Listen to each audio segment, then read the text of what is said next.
আমার বাসাতে এখন আমরা যারা অবস্থান করছি এর মধ্যে আছে আমার নাতনি নয়নতারা, আমার দুইজন মানে আমার টিম বলতে পারেন, আমি ওদেরকে আমার টিম বলি, জুলেখা এবং তাসলিমা। ওরা দুইজন না থাকলে আসলে আমি আমার বাসাটা কোনোভাবেই মেনটেন করতে পারতাম না। আমি সকাল থেকে দুপুর পর্যন্ত বিকাল পর্যন্ত অফিস করি, তারপরে অফিস থেকে আসার পরে আমার একটা বড় কাজ হচ্ছে নয়নতারাকে পড়াশোনা করানো।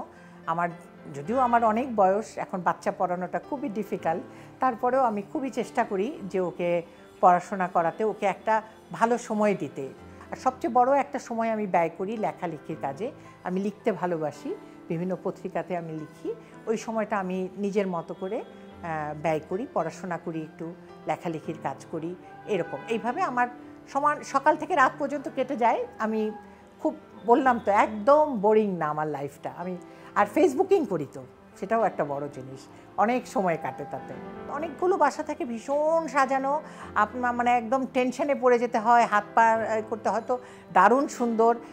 মেবি সেরকম বাসাও অন্যভাবে সুন্দর, কিন্তু আমার কাছে মনে হয়েছে যে আমার এমন একটা বাসা যেখানে এসে কারো খুব একটা মনে হবে না যে আমি একটা বিশাল কোনো ইয়ের মধ্যে এসে ঢুকলাম, যেন তার কাছে মনে হয় এটা তার খুব পরিচিত জায়গা। ঠিক সেইভাবে আমি আমার বাসাটাকে সাজানোর চেষ্টা করেছি এবং আমি সেভাবেই আরাম পাই বাসায় থাকতে। তো সেই অর্থে যদি বলেন এটা আমার এক ধরনের ড্রিম হোম।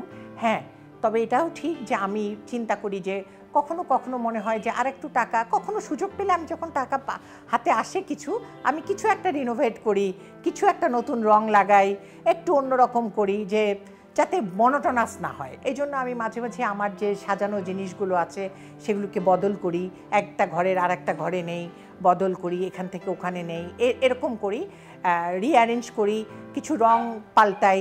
হয়তো একটা কাঠের রং থাকলো, সেখানে সাদা। এগুলো হলো সব নিজের থেকে, মানে এমন না যে আমি কিছু কারো একটা ছবি দেখলাম, বাহ এটা তো ভারী সুন্দর লাগছে, এরকম একটা কিছু আমি করতে পারি, এইটা আমি চিন্তা করি মাঝে মধ্যে আর কি।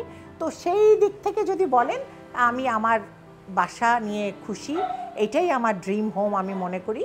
এই ড্রিম হোমটাকে যতটুকু সুন্দর রাখা যায়, যতটুকু সুন্দরের চেয়েও যতটুকু পরিচ্ছন্ন রাখতে পারি আমরা, এটা হলো সবচেয়ে বড় চ্যালেঞ্জ আর কি। গাছপালা আমার খুব শখের একটা জিনিস বলতে পারেন। আমি সেখানেও যদি বলেন সেটাও আমি ফাঁকিবাজ ইন দ্যাট সেন্স যে এখানে যত রোদ আসে এই বারান্দাগুলোতে, আলো আসে, রোদ আসে, বৃষ্টির পানি পড়ে, সব কিছু মিলে গাছের মধ্যে একটু পানি দিলে, একটু মাঝে মাঝে সার দিলে গাছগুলো বেশ নিজের মতো করে বড় হয়ে ওঠে। তো আমি সেই কারণেই আমার কাছে বেশ ভাল লাগে যে আমি একটু গাছ দেখলাম, সবুজ পাই না তো, ঢাকা শহরে সবুজ পাওয়া যায় না। তো এই যে আমি ঘরের মধ্যে বসে বসে গাছ দেখতে পাচ্ছি, ফুল দেখতে পাচ্ছি। আমার এখানে পাখি আসে, বুলবুলিদের একটা দল আসে, আপনার ঘুঘু আসে, ওরা সময় করে সারাদিন, কবুতরের দল আসে, এরকম মাঝে মাঝে শালিক আসে, একটা বড় দল। আমার বেডরুমের যে বারান্দা, ওখানে আমি একটু চাল, ওদের জন্য একটু কলা, পেঁপে এগুলো দিয়ে রাখি, এবং ওরা আসে এবং দল বেঁধে এই কাজগুলো খাওয়া দাওয়া করে। এটা ওরা নিয়মিত আসে সব সময়। তো ওইটাও একটা মানে আমার জন্য বিরাট যে আমি শুয়ে আছি, বুলবুলিরা শোরগোল করছে, সকালে ঘুম ভাঙায় দিল, এটা কিন্তু একটা ইন্টারেস্টিং জিনিস। এই যে একটা বলেন যে এটা তো আমার জন্য মনে হয় বাড়তি পাওনা। আমরা একটা সবসময় শব্দ ব্যবহার করি, সেটা হলো হোমলি অ্যাটমসফিয়ার। কোথাও গেলে যদি আমরা একটা হয়তো হোটেলে খেতে গেলাম, থাকতে গেলাম, বলি যে বাহ এই হোটেলটা কিন্তু খুব হোমলি অ্যাটমসফিয়ার, মানে কেমন একটা বাসা বাসা ফিলিং হচ্ছে।